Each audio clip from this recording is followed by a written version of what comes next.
ஆதிகள் கொந்தளித்து ஜனங்கள் விருதா காரியத்தை சிந்திப்பானே. கர்த்தருக்கு விரோதமாகவும் அவர் அபிஷேகம் பண்ணினவருக்கு விரோதமாகவும் பூமியின் ராஜாக்கள் எழும்பி நின்று அதிகாரிகள் ஏகமாய் ஆலோசனை பண்ணி அவர்கள் கட்டுகளை அறுத்து அவர்கள் கயிறுகளை நம்மை விட்டு எரித்து போடுவோம் என்கிறார்கள். பரலோகத்தில் வீற்றிருக்கிறவர் நகைப்பார், ஆண்டவர் அவர்களை இகழ்வார். அப்பொழுது அவர் தமது கோபத்திலே அவர்களோடு பேசி தமது உக்கிரத்திலே அவர்களை கலங்க பண்ணுவார். நான் என்னுடைய பரிசுத்த பர்வதமாகிய சியோன் மீதில் என்னுடைய ராஜாவை அபிஷேகம் பண்ணி வைத்தேன் என்றார். தீர்மானத்தின் விவரம் சொல்லுவேன். கர்த்தர் என்னை நோக்கி, நீர் என்னுடைய குமாரன், இன்று நான் உம்மை ஜனிப்பித்தேன், என்னை கேளும். அப்பொழுது ஜாதிகள் உமக்கு சுதந்திரமாகவும் பூமியின் எல்லைகளை உமக்கு சொந்தமாகவும் கொடுப்பேன்.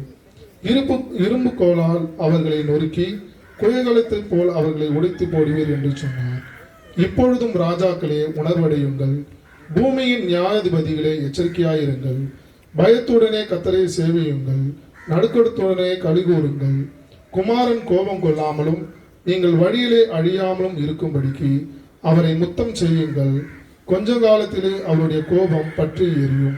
அவரை அண்டிக் கொள்கிற யாவரும் பாக்கியவான்கள். இப்போ இந்த 2ஆம் சங்கீதம் எதை பற்றி சொல்லுன்னா, இப்போ ஒரு 3 விதமாக இதை பிரிக்கணும். ஒன்று தாவீதின் சங்கீதம், தாவீது எழுதுகிற சங்கீதம் தான் இது, தாவீதின் சங்கீதம். அடுத்ததாக மேசியாவின் சங்கீதம்னு கூட இதை சொல்லுவாங்க. ஏன்னா ஆண்டவரை பற்றி சொல்கிற சங்கீதமாகவும் இருக்குது, அது இல்லாமல் தீர்க்க தரிசன சங்கீதமாகவும் இருக்குது. இப்போ முத 3 வசனங்கள் எது சொல்லுதுன்னா, புறஜாதிகள் கர்த்தருக்கு விரோதமாக எழும்புகிறார்கள் அப்படின்ற மாதிரி இந்த வசனங்கள் சொல்லுது. அது மாத்திரம் இல்லை, அடுத்த 3 வசனங்கள் புறஜாதிக்கு கர்த்தர் என்ன செய்ய போகிறார் அப்படின்ற காரியங்கள் அதில் இருக்கு. அடுத்த 3 வசனங்கள் கர்த்தர் தாவீதிடம் என்ன சொன்னார் அப்படின்ற ஒரு 3 வசனமும், அதுக்கு அடுத்த 3 வசனங்கள் புறஜாதியருக்கு கர்த்தர் எச்சரிக்கை கொடுக்கிறார். எச்சரிக்கை மாத்திரமல்ல, அதிலிருந்து எப்படி தப்பிக்க வேண்டும் என்ற வழியும் ஆண்டவர் இந்த சங்கீதத்தில் நமக்கு சொல்கிறார். இப்போ இதை நான் இப்போ 3 விதமாக பிரிக்கலாம். ஒன்று தாவீதின் சங்கீதம். தாவீதை பற்றி உங்களுக்கு எல்லாம் தெரியும்.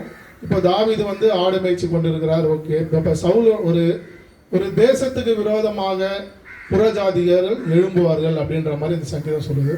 இப்போ தாவீதின் காலத்தில் சவுல் ராஜா இப்போ ஒரு கோலியாத்தை பற்றி உங்களுக்கு எல்லாருக்குமே தெரியும்.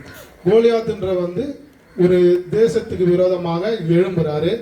ஆனால் எல்லாரும் என்ன பண்ணிட்டாங்க, ஆனால் சவுல் கர்த்தரை அறிஞ்சவர் தான் இல்லை, ஆண்டவர் தான் அவரை அபிஷேகம் பண்ணினாரு.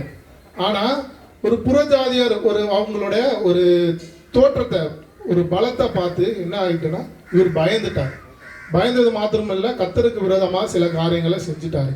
இப்போ இந்த வசனங்கள் தாவீது காலத்தில் எப்படின்னா, தாவீது இப்போ ஒரு பெரிய தேசத்துக்கு எதிராக கோலியாத்து எழும்புறான்.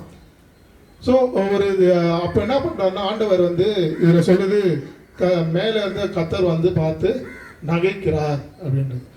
ஆண்டவர் என்ன அப்படின்னா, ஆண்டவர் எப்படி நம்மளை பயன்படுத்துவார்னா, நாம் ஒரு புறஜாதியார் ஒரு நம்மளை பயன்படுத்தும் போதோ, நம்மளுக்கு எதிராக பேசும்போதோ நம்ம என்ன பண்ணுவோம், கலக்க முடியும். ஆனால் தாவீது என்ன பண்ணார்னா, ஒரு தாவீதை நீங்கள் பார்க்கும்போது எப்படின்னா, ஒரு சின்ன பையன், ஆனால் சவுலம் போல அவர் இருக்க மாட்டார். ஒரு ஆண்டவர் எப்படின்னா, ஒரு சின்ன ஆளை கொண்டு பெரிய தேசத்தை ரட்சிக்கக்கூடியவர். ஆனால் சவுல் அதை மறந்துட்டாரு, ஆண்டவரை பற்றி அதை மறந்துட்டாரு. இப்போ தாவீது கோலியாத்துக்கிட்ட போறாரு. ஆண்டவரை பற்றி கோலியாத்து எதிராக பேசுகிறான், தரைகுருவாக பேசுகிறான். ஆனால் தாவீதுக்கோ ஒரு விசுவாசம் அவருக்குள்ள இருந்தது. எப்படிப்பட்டதான விசுவாசம்னா, ஆண்டவர் என்னை கோலியாத்தை என் கையிலே ஒப்பு கொடுப்பார் அப்படின்ட்டு. இப்போ தாவீது எதை எடுத்துக்கொண்டு போறாருன்னா, ஒரு சின்ன கூழாங்கல் தான்.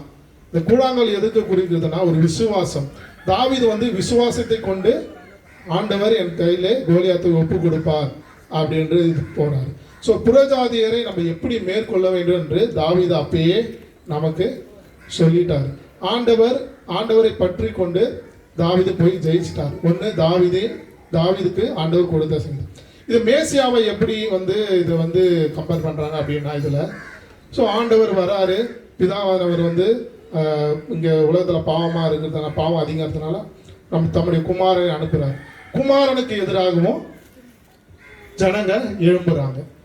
ஸோ இப்போ எப்படிங்க, தாவீதின் காலத்திலையும் ஆண்டவருக்கு எதிராக எழும்பினாங்க, இயேசுவின் காலத்திலையும் இயேசுக்கு எதிராக நிறைய ஜனங்கள் எழும்புறாங்க. ஆண்டவர் அதை எப்படி மேற்கொண்டார்னா வசனத்தினாலே மேற்கொண்டார். அவர் எங்கேயுமே வந்து பயப்படவும் இல்லை, பின்வாங்கவும் இல்லை, அதாவது ஜெபிக்காத இடமும் கிடையாது. ஆனால் அவர் இப்போ ஒரு பிசாசு வந்து அவரை சோதிக்கும் போது கூட வசனத்தை கொண்டு தான் அவங்கள மேற்கொண்டாங்க. ஸோ அப்படி ஒரு வசனத்தை மேற்கொண்டாங்க. ஓகே, இயேசு போயிட்டாரு அப்படின்னும் போது பரிசுத்த ஆவியானவரை நம்மளுக்காக விட்டுக்கினேன்.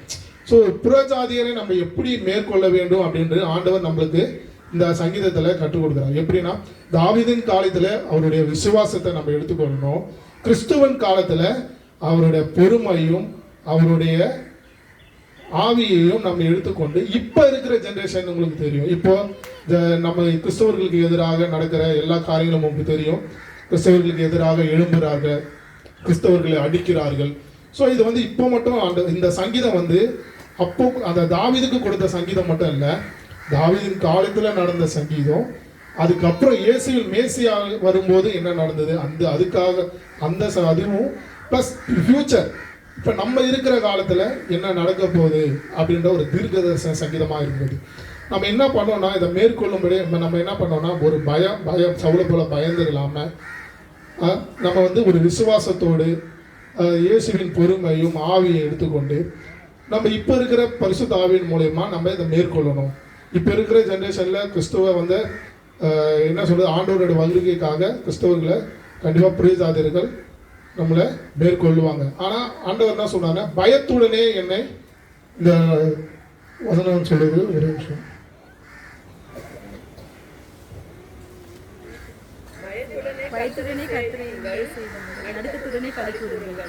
ஸோ புறஜாதியர் நம்ம மேற்கொள்ளும் போது நம்ம என்ன பண்ணுறோன்னா அவங்களுக்கு பயந்துடுறோம். ஆண்டவர் ஆனால் வந்து புறஜாதியருக்கு பயப்படுறோன்னு எங்கேயுமே சொல்லலை, பயத்துடனே என்னை சேவிங்கள் தான் சொல்கிறார். ஒரு புறஜாதியர் நம்மளை மேற்கொள்ளும் போது நம்ம கத்தருக்கு மட்டும்தான் பயந்து ஜெபித்து அதை எப்படி மேற்கொள்ளணும்னு கற்றுக்கொள்ளணும். ஸோ அதை தான் இந்த சங்கீதம் சொல்லுது.